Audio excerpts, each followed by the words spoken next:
4th Judicial District Attorney's Office gave a child molester. Instead of going to prison, Hector Gonzalez was given probation. And as Chief Investigative Reporter Eric Ross uncovered, police arrested Gonzalez in a previous case for assaulting more young girls. Our investigation discovered the same district attorney's office that let Gonzalez walk away on probation also decided back in 2011 to dismiss another case involving 4 felony sexual assault charges. Did the justice system fail? Well, tonight we present the evidence and let you decide. They offered him a plea deal, and that is when I reached out to you all because I was in awe of the plea deal. A deal Valerie Montoya is outraged about. A deal given to a man named Hector Gonzalez. A man who repeatedly sexually assaulted Valerie's 4-year-old granddaughter. Why should this man get to ride off into the sunset like he did nothing? Valerie cared for her granddaughter in her mother's absence, but she couldn't always be there, especially with work. And that's when Hector and his wife, the friendly neighbors across the street, stepped in to help. So if there were days I might be running late from work, I would call Hector or Susan or text him. I'd be like, I'm running late, can you grab the kids? And yeah, no problem.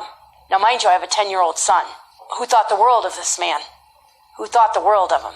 So none of this went on when my son was around. Pretty soon, Hector was babysitting Valerie's granddaughter overnight and on weekends while his wife was away. But red flags started popping up after Hector came over one day for a pool party. Hector grabbed my granddaughter's hand and he's like, come on, you're going to go stay with me today. And she had turned around and she looked at me and she had tears in her eyes. And that plays in my head over and over and over because I didn't know if the tears in her eyes now were because she was leaving Grandma's house or was because she was going to go over there and something bad was going to happen. The 4-year-old eventually broke her silence to her family and was taken to Memorial Hospital for a sexual assault kit test. Arrest papers document months of molestation, too graphic for us to broadcast on air. But according to investigators, the abuse began in September of 2017 until July of 2018, just a couple of weeks before he was arrested. Looking back, Valerie says she missed several red flags, like Hector buying her granddaughter clothes and showering her with gifts. I have an immense amount of guilt. Very much so. I think that I should have caught this. And the red flags you talk about, I didn't see anything at that time. And afterwards, just, I think of knowing she's across the street with him and I'm over in my own home.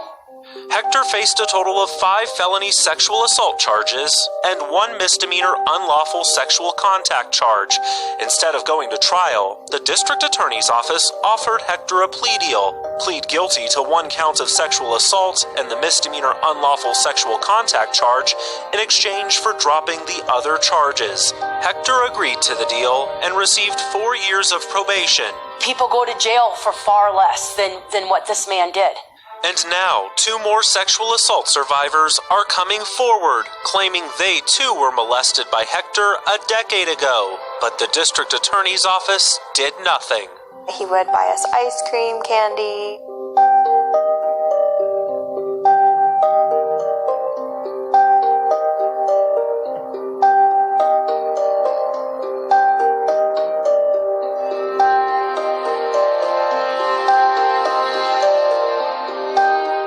He said, "Do not tell anybody or I will kill you and your family."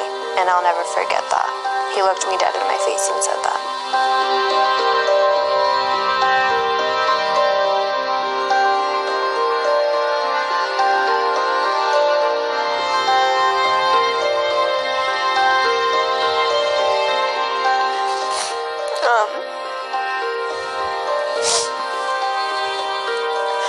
I don't trust people.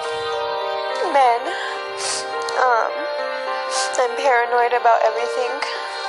Ever since all this has happened, I'm scared of him finding me, killing me, molesting me again. it's just changed who I am completely. When you're that young, you don't know how wrong it is, and you don't really know right and wrong at that time.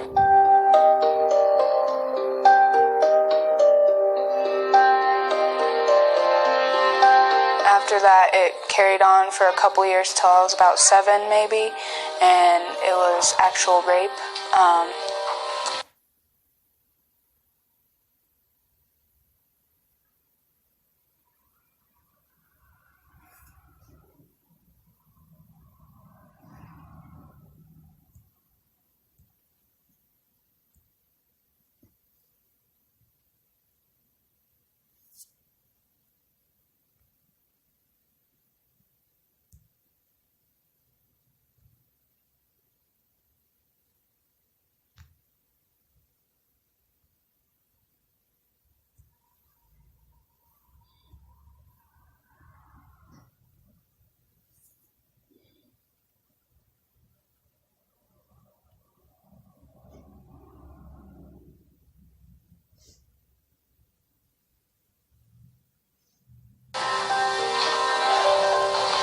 Sorry.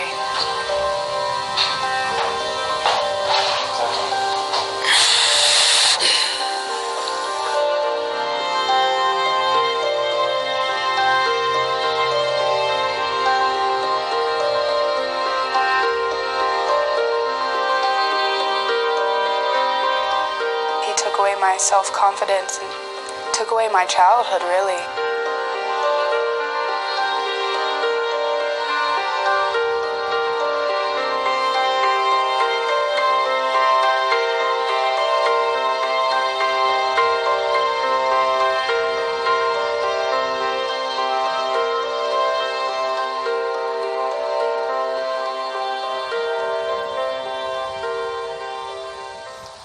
So what exactly happened to Michaela and Cassandra's case? Court documents reveal the case was dropped in part because, quote, more investigation was required, presumably to gather more evidence. Whether that happened, though, remains a mystery, because the DA's office has refused to sit down and answer our questions. Cassandra and Michaela have to live every day with memories of what happened more than a decade ago, hoping justice will one day be served. I don't want to be portrayed as a victim because I am a survivor. Survivors, indeed. But even then, it's hard to mask the pain of their pasts. As for Valerie and her granddaughter, they sold their house and moved to a different part of El Paso County. At the end of the day, you can only rearrange your living room so many ways, and you still have to go out that front door, and you still see that house. So that house became that house.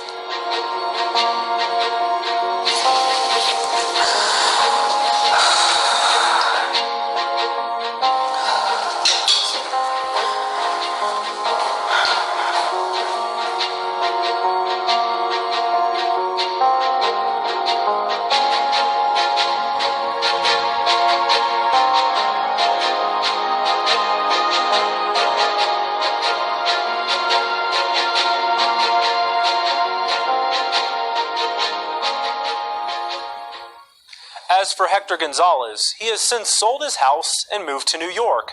He'll remain on probation until 2023. Now, we want to thank these survivors here for sharing their stories with us. They hope by speaking up, more people will come forward.